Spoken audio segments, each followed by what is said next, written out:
In this hour-long video, I'm going to show you my exact process of me crafting a foil proxy deck start to finish.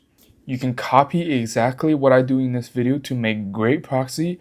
You can use this as a guide to refine your own process, or you can use this video as a guide to troubleshoot your own proxy making process if you have any questions.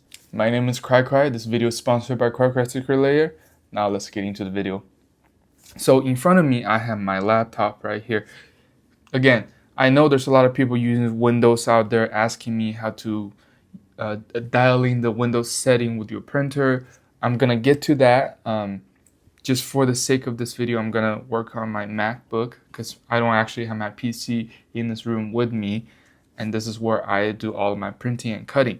So you need a computer that can connect to your printer. I have the Epson 2980, ED2980, the EcoTank 2980. So this is a budget printer. I call it a budget printer because, I mean, there are cheaper version of printers that I've used in the past. For example, like the Brother printer that I link in the description. Now that printer is as mighty as you can get for $100. Okay. Now over the time, yes, your ink cartridges cost will go up, and then it will become less economical in the long run. But with this printer, with all the EcoTank printers from Epson, they do a great job with cheaper ink, cheaper third-party ink, actually. No compromise on quality as far as I can tell, you know. So there's a couple of higher tier printers you can get that I recommend. One which is the one I'm looking into, the top tier, and I know a lot of people in my secret layer uses the 8550. I think that's the model name. Now that printer is a beast. Okay, so I'm hoping within the next month I can switch over to the 8050 and start testing the settings for that printer for you. So if you are using Windows but you can't wait for me to make a guide on it, CryCry Secret Layer is a great place because I know people in there already refined a process. So I'm gonna heavily rely on that for my own process as well. Yeah, so shout out to everybody who's in the CryCry Secret Layer who have figured out that process.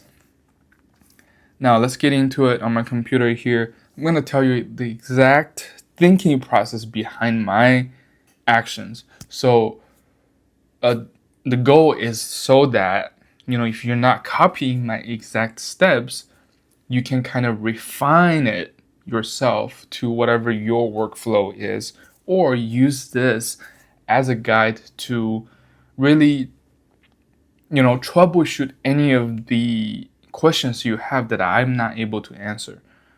Now let's take a look. So this is where I look at what commanders I wanted to play, right? So it's the EDHREC website.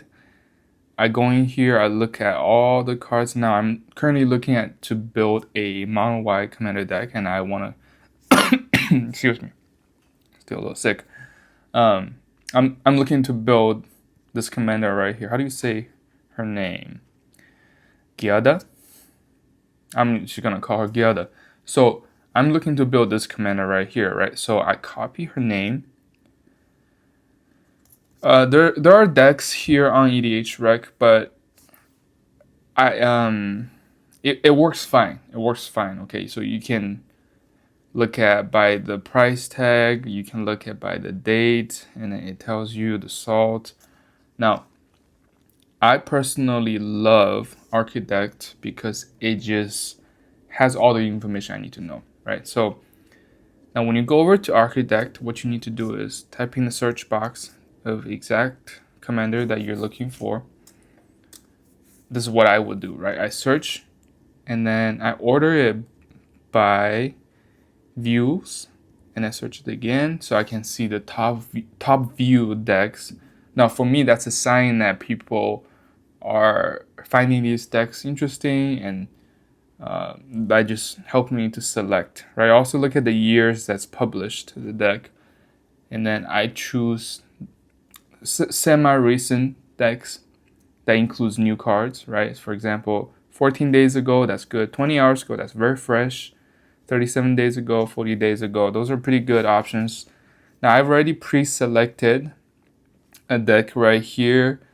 Estimated Commander Bracket 3, which is beautiful. That's what we play at our Commander Night here locally at Kapolei. Also, if you're local, if you live on Island of Oahu, go down to the sign up sheet for RSVP.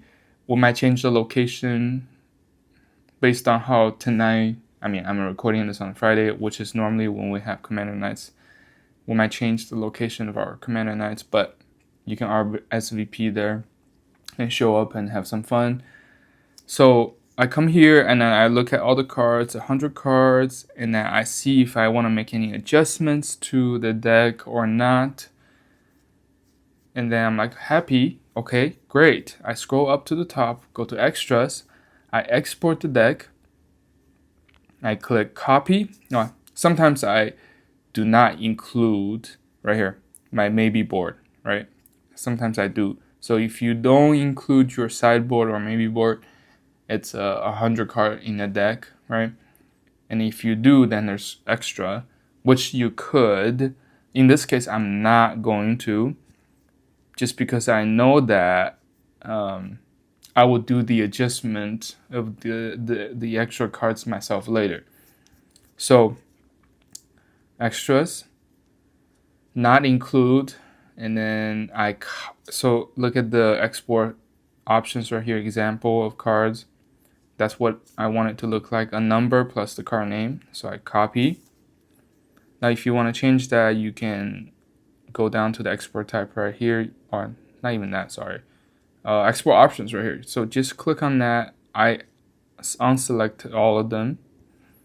I copy that, and I use my next favorite website, which is MPC Autofill. You come here. Now, obviously, I already have my deck imported, but I'll show you what it looks like without it. So you open a new window right here, jump into the project editor, and then to the right, there's an add cards text. I just paste all of my cards in there. Now, this deck just so happen doesn't have any double-sided card. Actually, we do have double-sided cards, the two angel that you have to melt together. Can't remember what their names are. But this is what it looks like, right? And then if you have any double-sided card, which it will say something like this, and then the name of the card. Now what you need to do with the double-sided card in here to make your job easier later is you delete this part, press enter to have the back side of the card import as an image as well. I'm going to delete that because there's no card name. So submit. This is what it's going to look like. So it's going to tell you there's 100 cards, and it's going to show you all the default card art. Now what you need to do is what I've done over here. You go into every single card, and then you click on the bottom right here. You select whatever card art you love the most out of all of these, and you want to do that for all of your cards. Now my favorite ones, let me just show you, are these borderless pop out art cards. Okay, these look so sick in my personal opinion. Also, the practicality of having these cards is you can't really read. I mean, if you know the card, then if everybody's okay with not seeing the text, then it's fine. But I love these type of art. What I would do is I would get a version of the pop-out art, borderless pop-out art. I would also get another version which is a little easier to read. I'll print both sides, and I'll just make a double-sided card. So if I can't remember what the text says, I'll flip it over so I can see it. So yeah, going into it, look at this card. I love this Court of Grace, and this card is so sick. Whoever made this, um, Mag- Magreen. I don't know how to say that name, but job well done. Yeah, so there's plenty of those card art, and this one right here. I just can't get over how beautiful this art is. You know, it just pops out at you. I want to play with a card like this. Okay. Yeah, so you go do that for all of your cards, your commander included. What I would also do in this process is I would add in my tokens as well. So how do you check your tokens, right? That's why I like Architect so much, is when you scroll all the way. So one step I forgot to mention, so this is the deck that we found. Let's say that we found this deck right here. What I need to do is to clone the deck so that I have a copy of that deck so I can make edits to, right? If needed. Now I scroll all the way down to the bottom, says deck tokens and extras. So now I'm looking at all these extras. That's exactly what I need to know. I actually forgot to get the extras. So the tokens right here, it actually tells you what cards generate this specific token. So you can check that so you get an idea of how many tokens you need to make each. That's one of my favorite features of Architect. Now you can only see this once you copy that deck into your own library. So that gives me an idea of what kind of tokens I need, even side decks, right? The maybe board that I was talking about earlier. So the maybe board right here under this category, there's 4 cards, and I just manually edited them. Sometimes you don't need to do this process. I like to do it for my deck, right? So for example, right now will be a good example because I haven't imported all of the extras. I know I have this creature, which is supposed to be a mega card, right? 2 cards combined. But I hate the hassle, so I'm just gonna have this card as a token, like a token on my side. So when I play the 2 angels that fuses together, then I will just pull that card out from my side board. I don't. So what I need to do is I'm gonna get a monarch. So what I do is come over here. Now for tokens, you need to type in T and the name of the token. Right, you put the number in front of the T if you have any numbers in space. But we only need 1. And I also need, the ring. So this is the ring emblem, right? I know about from experience, that's all you need to have in there. So submit. Right here, it pulls up the image. Monarch. It just lets you draw a card at the end step. Whoever deals damage to you become the new monarch. Now some of these arts are just so good. People are so creative. You know, not all the creative works for wizards. Not all the good creatives work for wizards. Not all the good artists, creative artists, work for wizards. Sometimes they just exist. So for example, like this one, this is my favorite monarch image. Excuse me. And then for the ring, I will just need a simple guide like that. So now once you're satisfied with all of your deck, all the images your deck has, what we need to do is we go over here to download XML. Now, you know how usually or in the past, I always download the card image. There's 2 downsides to that. The image are gonna get, the file is gonna get huge. It's gonna be very hard to organize, and that's one. And it's just a hassle, really, truly. I mean, I didn't know before this. You can just get the XML and then go over to proxy.com, which is the next website we're going to use. I'm going to show you what it is. So I copy that. I go over to proxy.com. Look at this. So I come here. Excuse me, I don't know if I can show you the exact process because I already did it.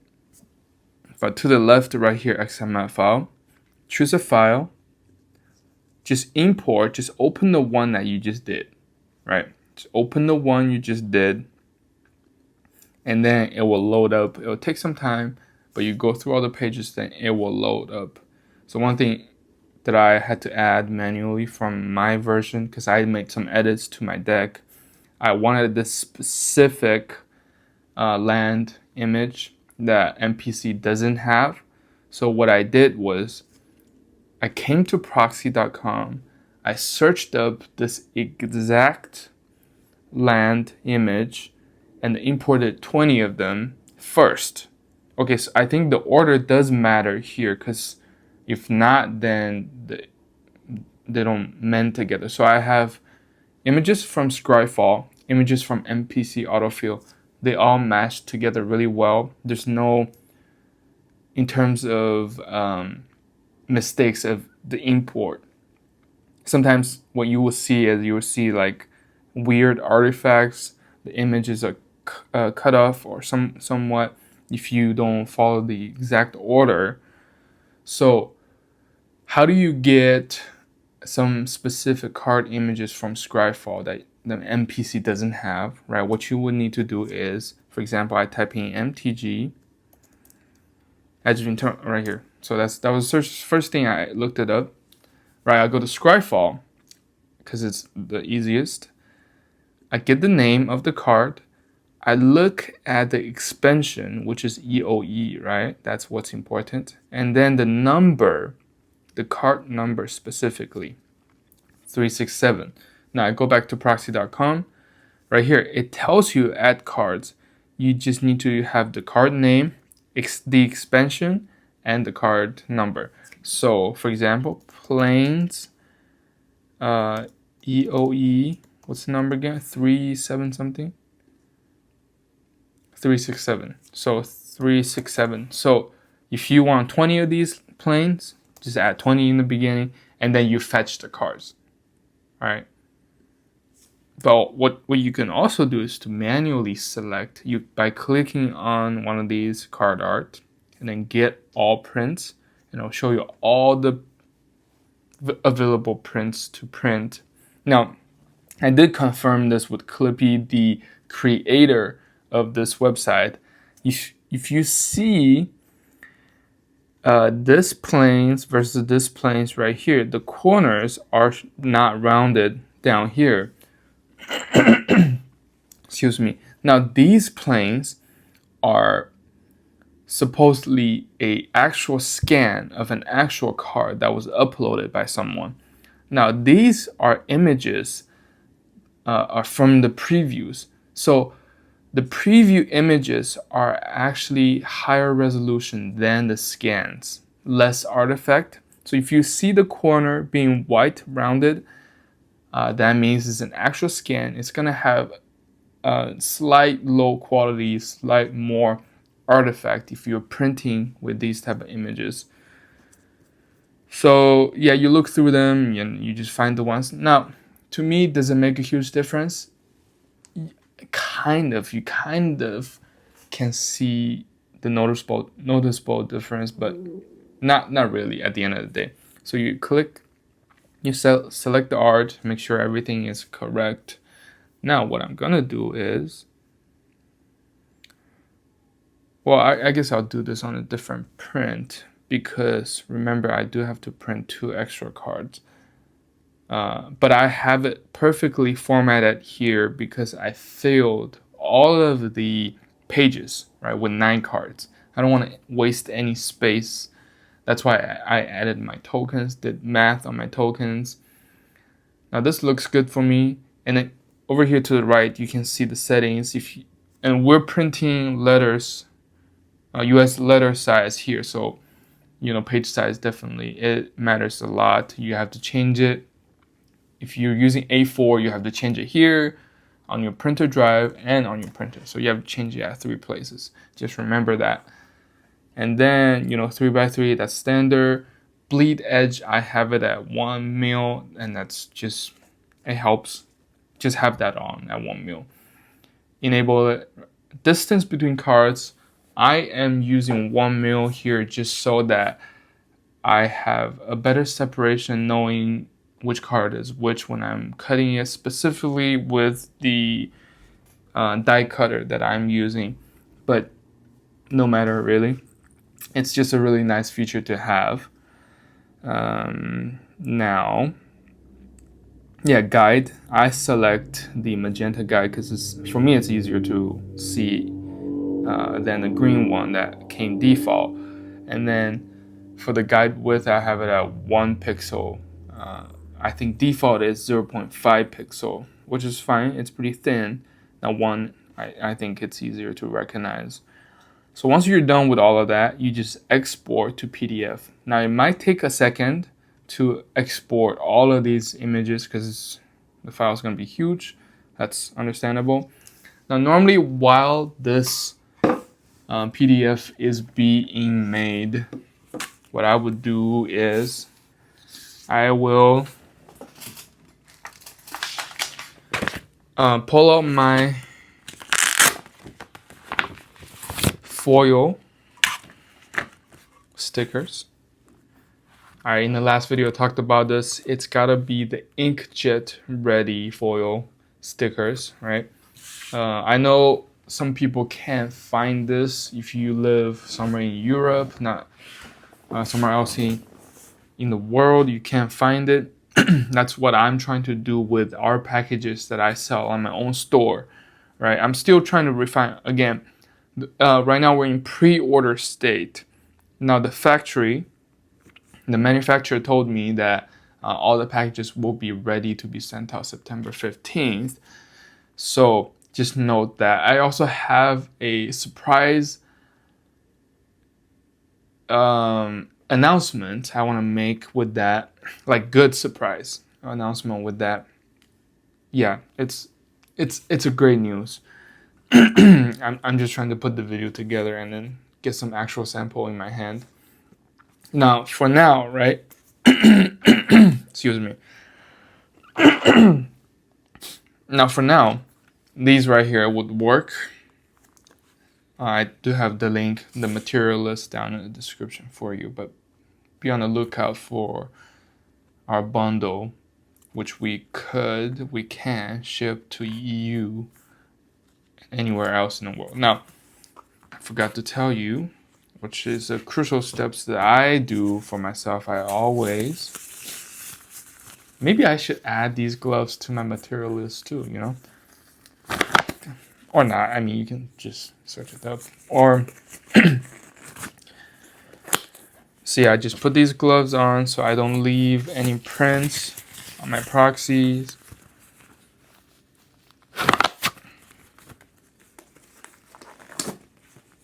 Okay, now we're ready to go. I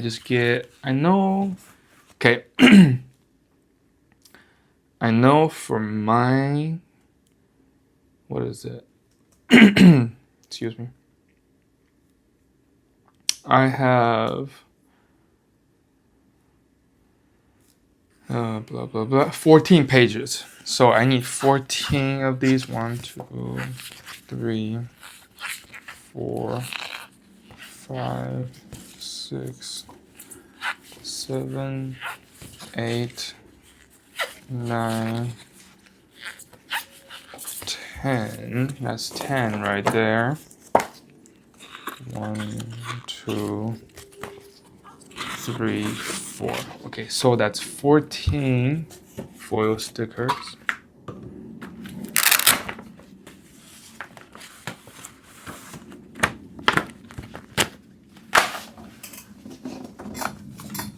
And then right here,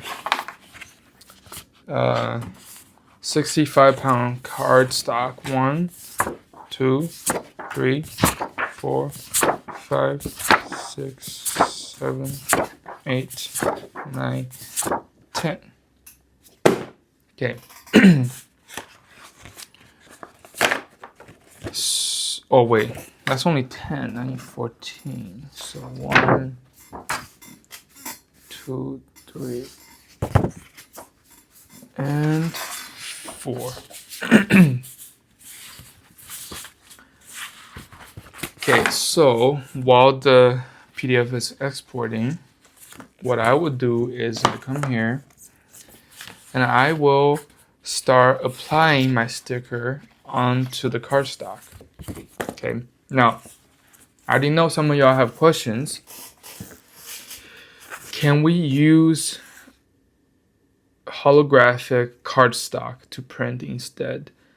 Yes, but not with inkjet printers. You can potentially print on laser. Excuse me.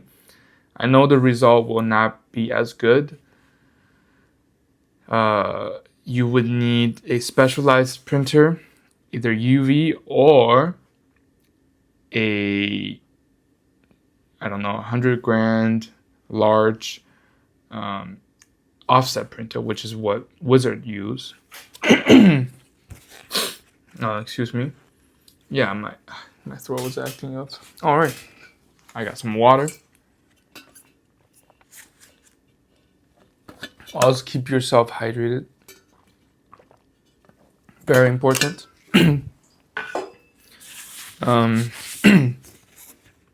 So yeah, you apply the sticker onto the cardstock and do that while the PDF is exporting. So yeah, the short answer is you could print with other type of paper you find. Just gotta make sure that it's inkjet or laser compatible. Now, if it's inkjet compatible, it's normally laser compatible too.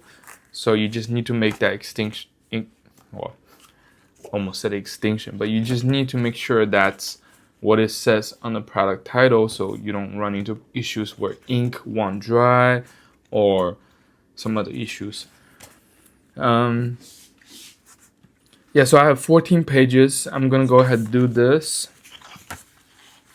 And the best way of doing this that I found for myself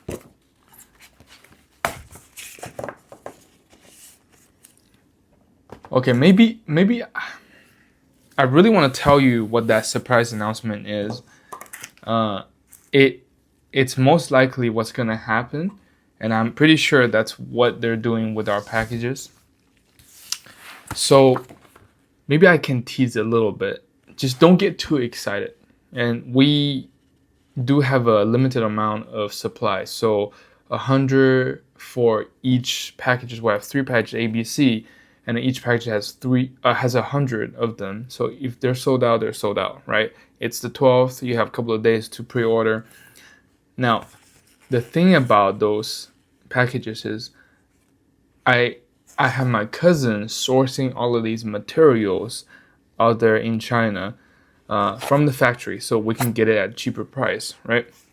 What he found this material, which you cannot find anywhere else here in the U.S. I mean, you probably could, but I can't find it on the internet. They're called holographic foil photo paper. I just want to, if you are actively making proxies with my tutorial, you know how much of pain in the butt it is to apply these onto the cardstock, how time consuming that is. Now, it's a game changer if we have a holographic inkjet photo paper, which we do not need this step anymore. You just get it, you print directly, and then you can laminate. Let me just tell you, that will be game changer. Okay, so that's what he found. He sent me a couple of videos of the result. It looked pretty good, not gonna lie. But I did tell him I need to see the samples. I need to see the photo papers that you're talking about, so I can run some tests myself.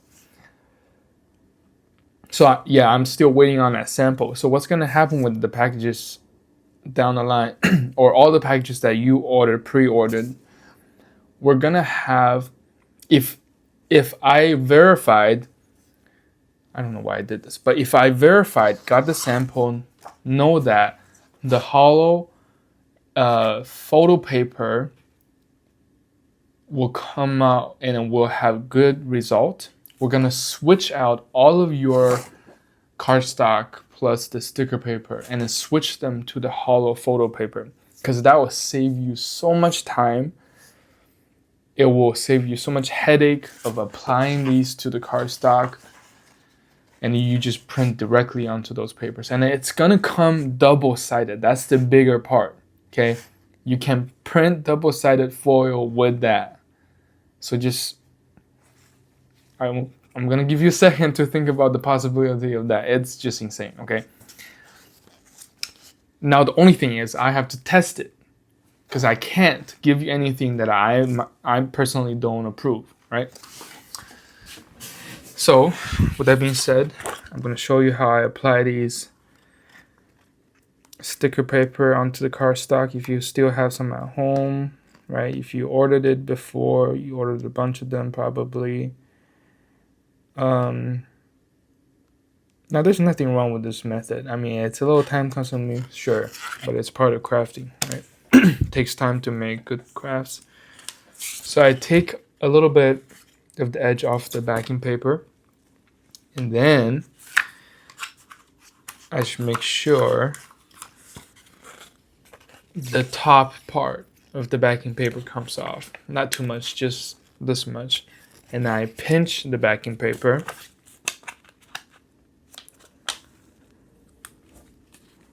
So it stays somewhat flat like that, right?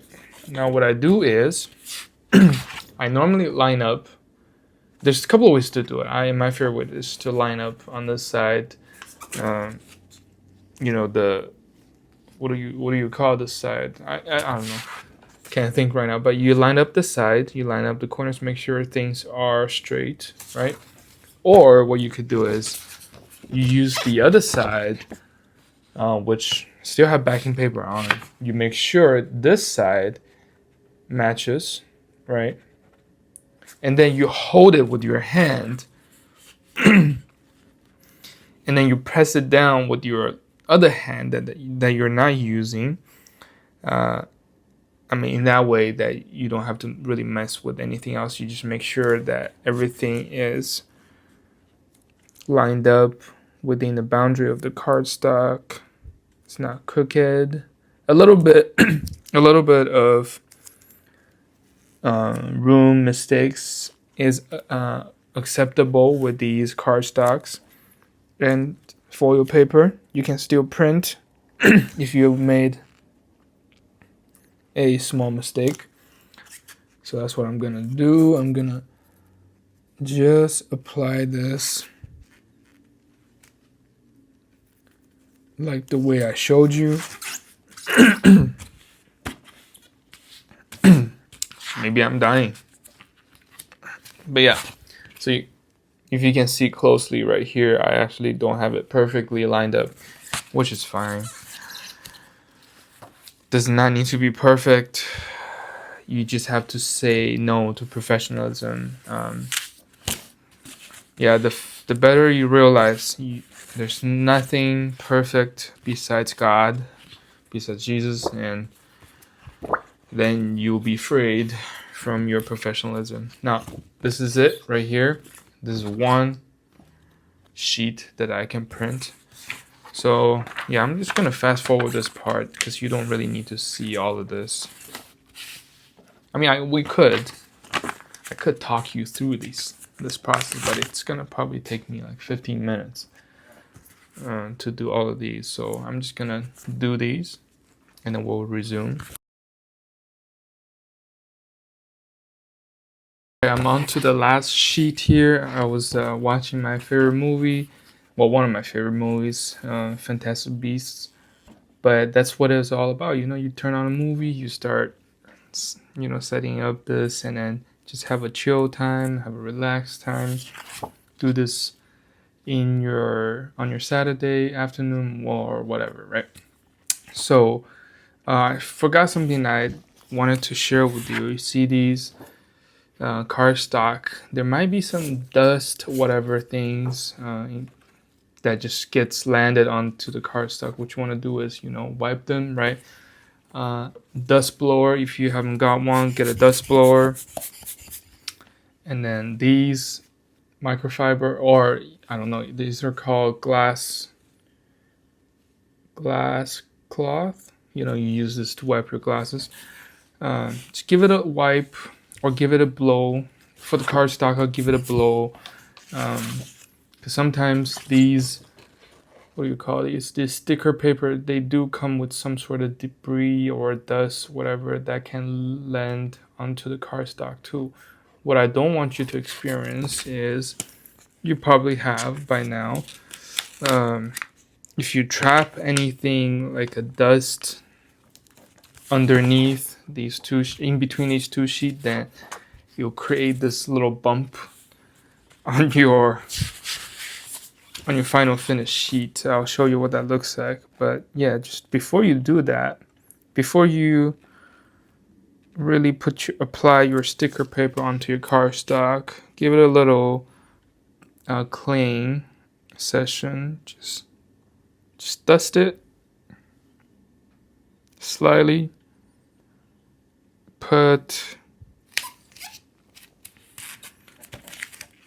Wipe it if necessary, right? Get rid of, see, that's something I didn't see. Now I get a little bump. I don't know if you can see it, but I got a little bump right here on the sheet. I mean, no big deal. I press it down a little bit. They tend to not distract me or ruin the sheet. They just are there. I prefer not seeing them there. So I want to share that little trick with you. Just me, dusting it or wiping it down. So with the foil side, right? Now with the foil side of the thing, then you would need this to clean it. Just wipe it down a little bit before you print it, so you don't get. Make sure to just have the best print quality, so you don't have to reprint anything, because it's a headache to do that. All right, so I have all of my sheets made, put together, ready to go. Just trying to get them all organized, right? One of the reasons I love these printer is, so the Brother printer, right, the $100 printer, if you are tight on your budget, will have a harder time printing, just because the ergonomic of the printer, it has this weird designed paper feeder thing that, the printer grabs the paper from the bottom and then feed it in by itself. It does not work as well as the back, feeder of this printer, because you just set it on the back, it will just go down smoothly. Instead, it grabs the paper for the Brother printer and it goes up. Now, I hate those type of design. For one, you get your sheet stuck quite often, right? And then you don't get to do this step specifically, right? If you use the Brother printer, don't put the backing paper on now. You have to put it on later, because your printer probably doesn't take the cardstock well. You'll get your paper jammed pretty often. So that's one of the reasons why I switch over to the EcoTank, to the Epson printers. But it definitely works, Brother printer, if you are tight on a budget. Not big deal if you can deal with the constant paper jam. So I put this into the rear feeder. Now on my printer, it shows up, do I confirm the setting, which is a friendly feature to have. I will confirm the feeding. Now let's go back to my laptop and I'll show you some stuff. So you open up the PDF. Again, if you're using a Windows, some settings should translate, But if not, you have a couple of ways. Number one, wait for me to make a guide on it. Or you can go to the secret layer, because join the secret layer inside, people already figured out a process. Not my process, but people who are better than me at making proxies are in my secret layer. So you can ask them questions, you can find out their process. So you come over here to the PDF you want to print. Now when you print, you would want to select the printer that you have previously connected to your computer, which is this one. Oh, okay, hold on. Local printer, that's my local printer. This printer is stopped, which, let me see, which is fine because I wasn't printing anything just yet. Now I have a preset made, it's called letter semi, for my specific printing need, right? So I'm gonna walk you through that. So paper size, make sure it's US letter. If you're printing A4, select A4. If you're everywhere else besides US, because that's the standard size we use outside of there. Under preview, your scale has to be 100% if you're printing in letter, right? Now, if you're printing A4, I've been told and I have tested, now this number here can vary. Okay, so I'm gonna do a deep dive on that later. What I found was if I print in A4 paper, then my scale has to be 100 as well from my printer, and then it comes out fine. The card is regular. Yeah, I'll do a deep dive later on this. So make sure your scale is 100 if you're printing in letter, and then you go down to printer options. A couple of things you need to know right here. Printer settings, that's the most important thing. One of the most important thing. You're gonna come down here, media type. These are the paper type that matches what you feed to your printer, right? So we are using premium photo paper glossy. You can use photo paper glossy or semi. Don't use anything that's matte or envelope letter. Obviously not these plain papers. You could use ultra premium photo paper glossy. Somebody fact checked me. Last time I print all of these glossies, I found the best. What's the word? I found the best result to be printing with semi-glossy because the blacks come out darker. Like you have deeper you have deeper blacks.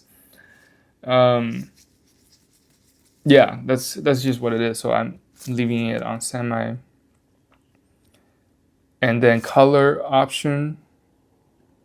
Oh, wait a minute. Oh yeah, I was gonna say they have an update, but so you select menu setting, go down to advanced setting. This is what I found gives me the most accuracy to the color, and in terms of the brightness, printing out of your sheet. Okay, so a lot of people struggles with brightness of their print coming out because it's dark. Have I ever had that issue? Only when my source image is of low quality. You know what I mean? So if you dial in the settings, you're using the exact setup, paper setup I'm using, printer that I'm using, and you're also using Mac. I don't really think that matters, the system. I just know that there's one time I printed these cards that was actual scan of the actual card on Scryfall, right? Which is not the best quality of image you can get. Did my light just flash or flicker? I think I did. But anyways, that will result in darker result. That was the only print that came out so dark and dim that my light just flickered again. What the?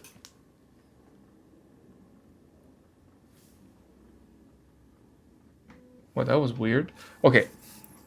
But anyways, so I just make sure you copy my settings. Remember to get high quality image source from MPC autofill or from proxy.com.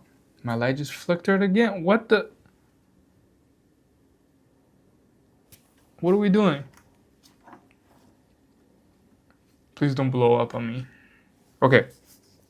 So copy these settings, press OK. We are pretty set to go. If you cannot see the printer options, I would recommend you to download the newest printer drive, and that will be on their website. So you basically just go over to here, you type in Epson ET2980 printer driver. Right, and then you look it up on Google, and then the first one most likely will be the one, and then you just select your system right here, download the newest one. That's it. Okay, so go over back to this. Once you make sure all of these settings are correct, then you are ready to print. Now, I didn't do a specific printer setting breakdown, but most important things that you just need to make sure your printer understands is the type of paper you're feeding it, the type of the size of the material that you're feeding it. So we want letter size, and then we want semi-glossy. Okay. And I think the printer drive setting overrides whatever is on your printer. So that gives you a little security there. And then I'm going to print.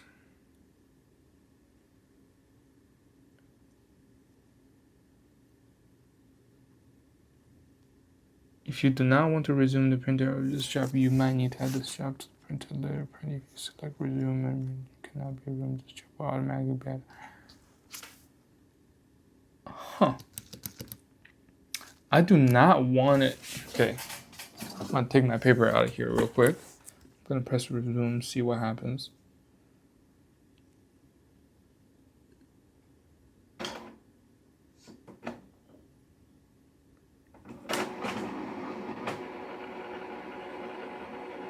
Okay. I just want to make sure I'm not printing anything else besides these.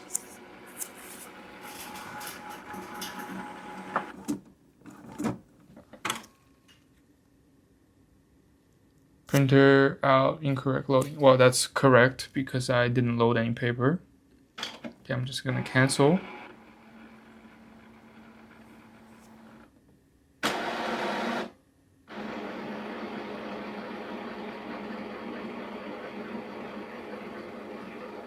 Okay, I'm waiting for the printer to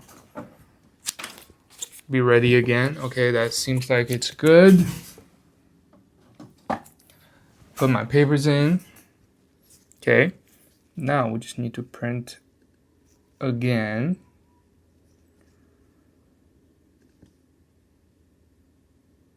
There we go. Now the printer is printing. Okay, great. Now it's gonna take a second for that load of paper to be printed. In the meantime, if you're using a laptop, do not close your laptop. Leave it up. I've done that many times just out of habit, and then my print stops, and I have to, redo my sheets and all of that. But that's what it is. It's gonna probably take another 15 to 20 minutes for this to be done. Maybe in the meantime, I'll break the cutting or trimming methods down just a little bit. So, again, here is our standard rotary trimmer, right? It just goes left and right, trims in a straight line, very straightforward. And then we have this guy right here. This is the corner rounder. Does not give us a perfect corner, but it does the job. So you want to use the small size right here. So after you trimmed with your rotary trimmer of each individual cards, what you want to do is to stick the corner in here and then you punch. All right, you gotta punch the 4 corners to make it look nice. Now that was the OG way of doing this. Now since then, I found a couple of ways to do it, or people on the internet has found a couple of ways to do it. I don't have it in here with me, but out there, I have a Silhouette cutting machine. It's kind of like a Cricut or a Sister Juliet, whatever you call them. You have to use this tool that my friend Alan has developed. I think it might be this, or hold on, it's no more testing, it's just the maker right here. So Alan has developed this program or coding thing where you can actually make a specific page right here. So make a specific page of card images that will allow your machine to read the register mark and then cut it automatically. Okay, great tool, and then you should probably look into this, and if you want to save time, because it does take a lot of time to trim cards. This is probably the most time saving way of doing this, and it gives you a whole tutorial on how to make sure if you're printing double-sided, make sure your back is right, and then make sure everything. Okay, so Alan did a great job with this, and then just shout out to him real quick over here. So if you want to use your machine cutter, then you do have to go through this learning stage where you have to learn how to use the program, and then you probably have to test it as well to make sure you find the right thickness for your specific material. At the end, it will be worth it if you are using your machine actively, right? So that's the other one. As we're speaking, I just had my first print came out right here. Looks beautiful, right? I don't know if you can see, but it is quite beautiful. Now I noticed some of the darker, there's some ink that's not dried completely because it looks like reflective. The darker part, at least the darker part, looks pretty reflective. What I would do is just to leave this somewhere safe. Now, sometimes I use my blower to just manually dry it, so I don't have to worry about smudging it.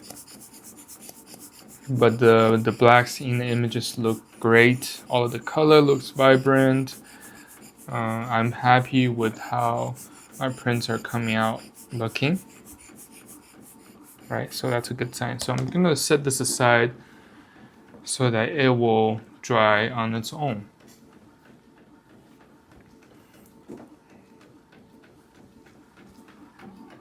I actually don't have a place to set it. I guess I'll set it right here. But yeah, that's all about the machine cutter. I did go through a phase with it.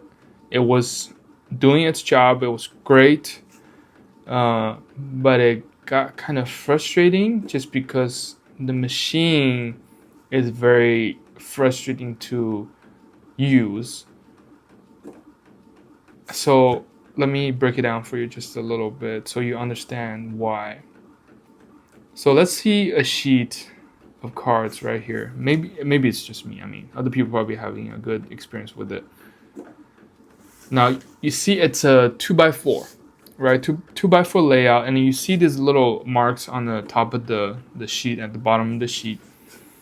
The machine does not do a good job of reading these markers. Especially look at the bottom one right here, bottom left.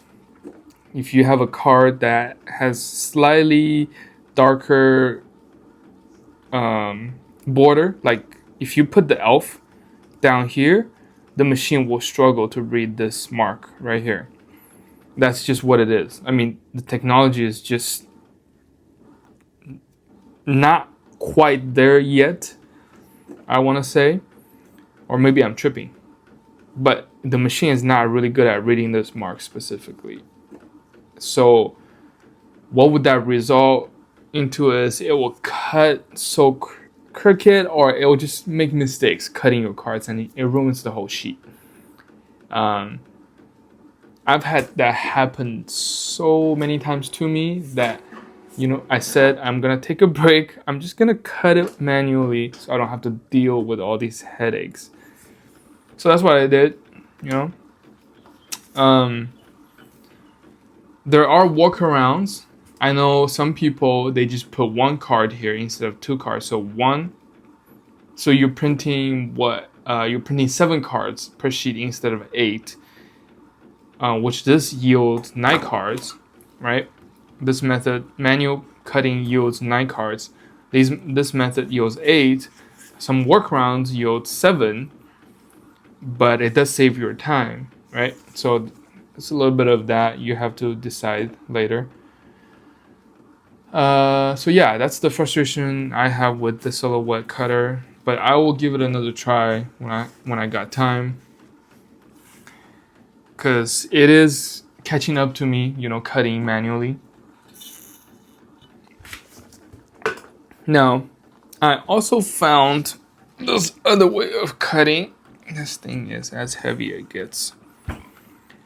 Is a die cutter. I don't know if you can see it. Can you see it?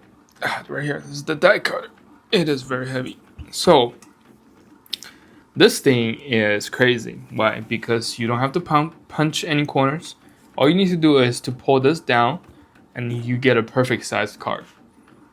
Alright, sounds simple. All you need to do is to trim your sheets. Okay, let me show you the test deck I was doing. So you get your,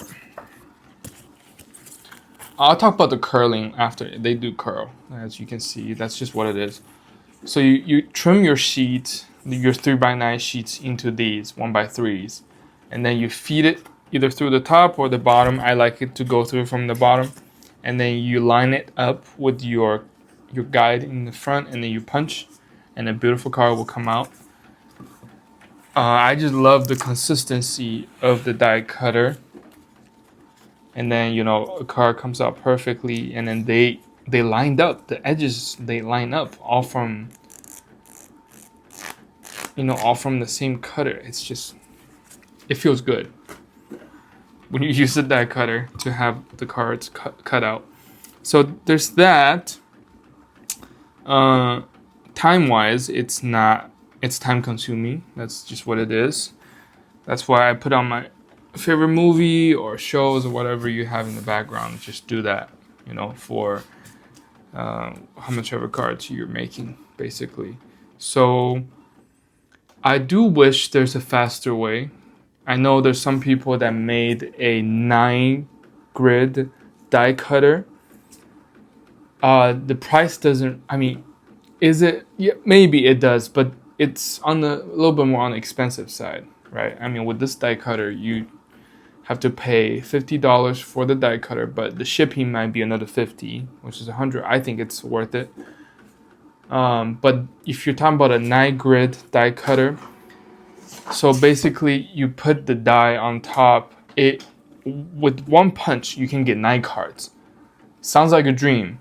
It does cost a little bit to get one made, have one shipped to you as well. So in the long run, maybe I will do one. I will get it just for you. So I will get it so you don't have to get it. Or if you want to get it, then you can watch my video and decide whether if you want it or not. So maybe I will get it at the end of the day. Oh, I just can't. Guys, it's just so beautiful. These prints come out so crisp. And the foil effect looks so good. So yeah, there's other ways to cut it. Some people use literally a box cutter. Obviously you need a cutting pad for that so you don't ruin whatever surface you're cutting on. So yeah, whatever works. I'm just trying to find the best way for myself, and I know a lot of you are like me, so it's a win-win, right? One thing I do want to talk about is lamination. So as you can see, or see in my recent videos, I haven't been laminating my sheet just because a couple of reasons. Number one, I'm lazy. Number two, I find it alright without lamination. Playing it with sleeves without lamination, it's fine. Like, I actually like the way it shuffles, it holds in my hand. Sure, it's a little on the softer side. I'd prefer a little bit more rigidity to the card, but it's like it's a minor thing. It's really a minor detail. So should you laminate? You should, 100%. I mean, it protects your image, gives rigidity, but it's a preference. It's not a necessity, okay? Now, if we're printing in holographic photo paper in the future, then that might require some laminating. Or not, we'll see the thickness of the holographic photo paper. I have to see it in my hand to decide, right? So yeah, that's all about laminating. I mean, obviously laminating comes both in glossy and matte. Yes, matte lamination does affect your image quality. It does mute the color, it mutes the hollow effect. Some people like it. I find it alright, if you want the texture, right? So yeah, that's about it. I'm just gonna wait for this thing to print out, and then I'll show you how I trim them, and I will sleeve these, and then we're ready to go after that. All right, so I've got all 14 pages printed all beautifully right here. I just love the new planes from Edges of Eternity, and all these angels. This is angel deck, right? They just look so stunningly gorgeous. All of these images, all these creatures, and all of these lands I got from NPC. So truly a beautiful deck right here. Something I did forget to mention is the curling issue. So as you can see, this is a sheet that I printed about a day ago or yesterday, and without me bending it, that's just how it is. It looks like that. Now the cards, they bent slightly, right? You know the individual cards that I cut out. I can tell you the cost of curling or bending. First of all, the first layer of sticker paper, right? It's a very flexible material, so it can stretch very easily. So this can do with the technique which you apply your sticker paper onto your cardstock. If you have stretched your sticker sheet, then most likely it would want to go back to its original state. Now, the cardstock is not as rigid, so in that case, when you adhesive your sticker paper on the top of the cardstock, it just naturally curves because the way you apply your sticker paper. So that's one way. Secondly, now the cardstock itself curves under humidity, right? So if you have a lot of humidity in the air, depending on where you are, then that's just how it is. That's how the MTG original foils curves. It's because of humidity. Now, is there a way to fix this? I don't know. Maybe there is, but I personally doesn't find this bother me, because when I sleeve these, put them in a tight deck box, they are pretty flat. They stay flat. Now, does laminating work? Yeah, lamination definitely works on helping to flatten these cards, but this is not a foil. This is double-sided photo paper and a double-sided lamination. Lamination will help with some of the issues. It might also worsen some of the curling, but again, if you put them in a tight deck box, or if you just flatten them, put some heavy stuff on it, I've seen it work, but sometimes it don't. But that's just how it is. I don't know if there's a permanent fix. If you know, leave in the comments. We would all love to know. Personally, it doesn't bother me as much, right? Okay, so with all of these sheets, my next process would be trimming them into strips, because I am cutting them with die cutter, which will take some time. That's just how it is. So I take my roller trimmer. So, excuse me. One thing about having accurate cuts or trims with your rotor trimmer is where you want to aim. I mean, these cutting guides definitely help, right? So this metal piece right here on your rotor trimmer, this is on the edge of this is technically where the blade will go through, right? So that's where you want to aim. That's where you want to use this to measure your cutting guide. So to get a clean cut, you want to make sure your cutting guide is right on the edge, or wherever you want to make the incision. To me, it doesn't really matter too much because I'm not cutting that accurately right now. I'm just cutting them to strips so I can cut the card out with my rotor trimmer. I just need to separate these, which makes the job somewhat easy, right? Like that. So that's one sheet. And as you can see, these ones, they come out pretty flat. Again, it does have to do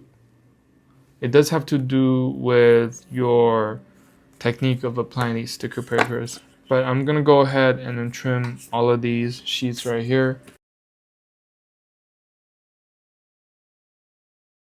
See, I have all the strips trimmed out. Now this is ready for the rotary trimmer, which does have some stuff I want to talk to you guys about if you got one. If you haven't seen my TikTok video, I did a little quick tutorial on how to get these things set up.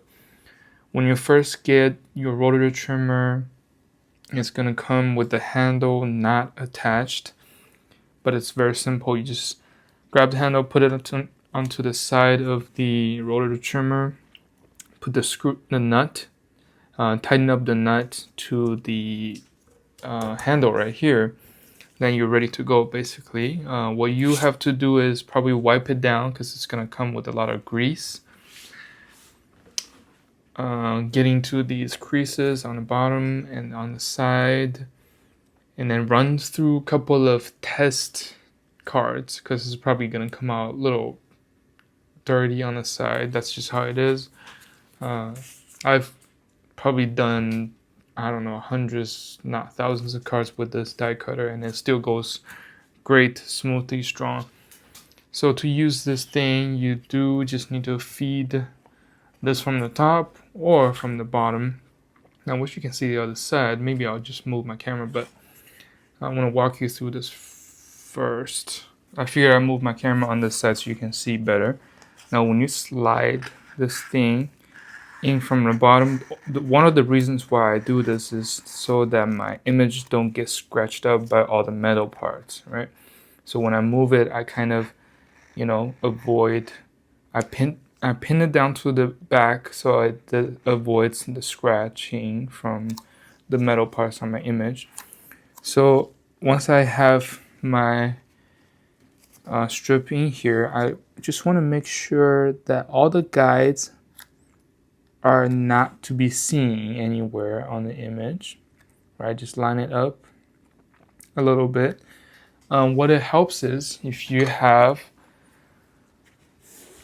a lamp or whatever that can be, helpful, shining directly on here so you can see all corners. Yeah, you can see all corners of the card. All right, just make sure it's centered.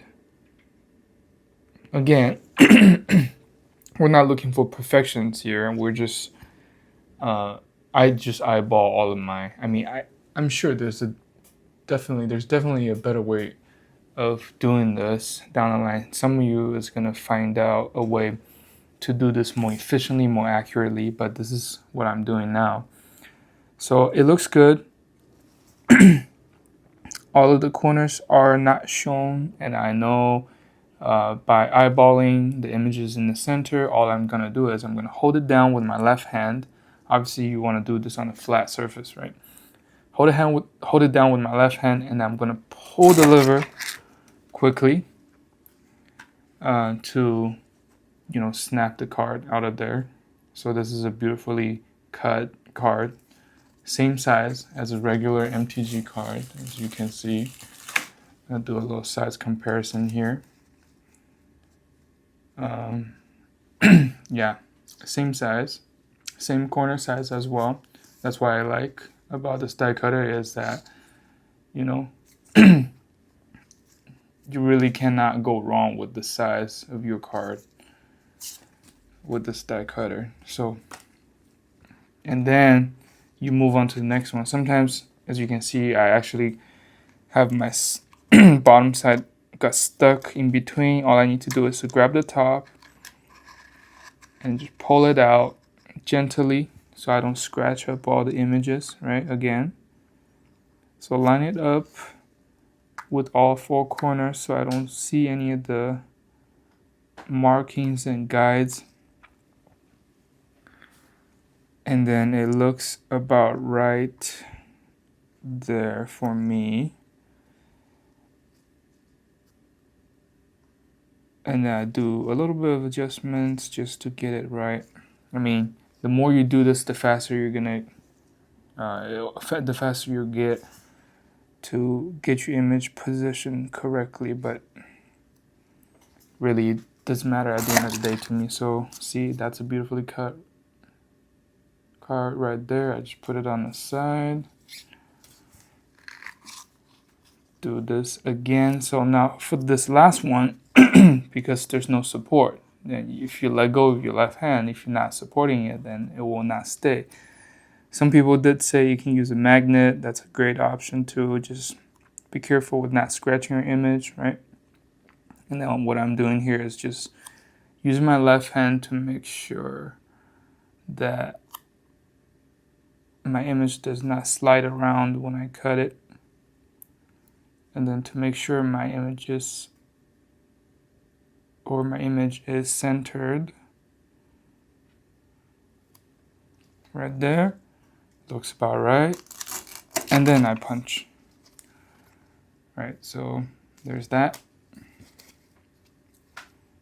Cut right there. So you just do this for all of your images basically, and then put on your favorite movie. Yeah, you put on a favorite movie and then you just do this for a little bit. And then you have a full-on deck of cards, proxy cards that you can play with.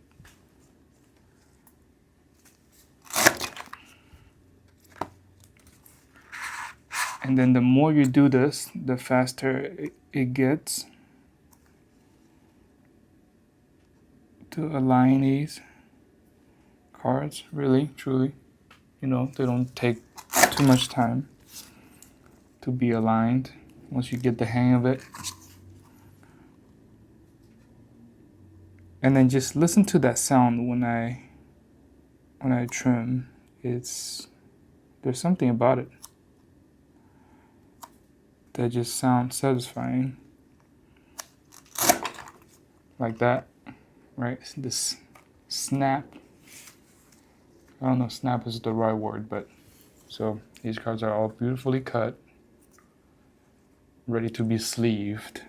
All right, so this is the whole deck after I've finished trimming each individual cards. This is my favorite part, is to, put them all nicely and organized.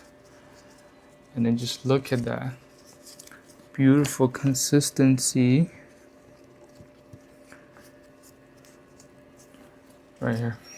So each card is the same. That's why this part right here is so satisfying, because every card is the same. So what I like to do next is just to sleeve them. That's my standard procedure.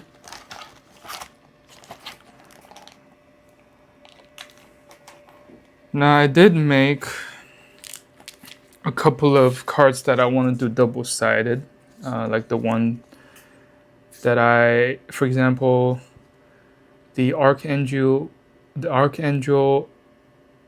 Elspeth, whatever, I don't know how to say the name, but so for example, I have an art, full extended pop-out art. Now I can't read the text, but I made another side that I do have a chance to reference the actual text if I needed to. So I'm gonna make this double-sided.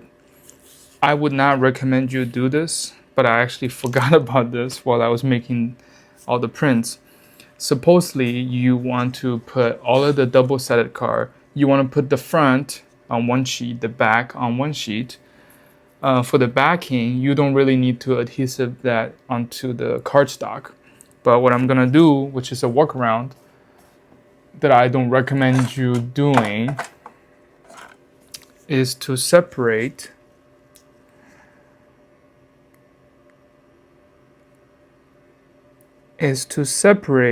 the sticker paper from the cardstock. Now, the only reason why I'm doing this is so that I don't increase the thickness of the double-sided card too much. You already know they can get thick and then they stand out. But this is just about right. When you shuffle them up together, you can't really feel it or tell. So see, I just being very gentle, taking that off.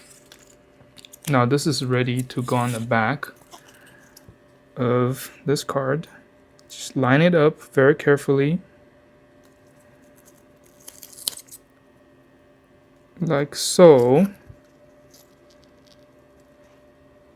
Line it up very carefully like so, so no sides will stick out from the card too much, at least. I mean, it's not going to be perfect, you already know, but that's not the whole point. So there I made a double-faced card. Right, all I do is to put them into these fitted sleeves.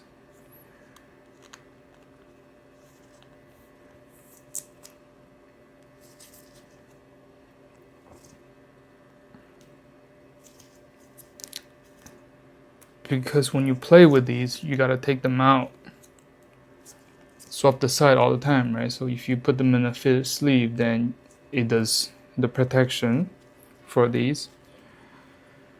But yeah, that's all it is. I'm gonna sleeve the rest of my deck and I'm gonna put it into my card suitcase or deck suitcase. As you can see right here, this is my favorite carrying case.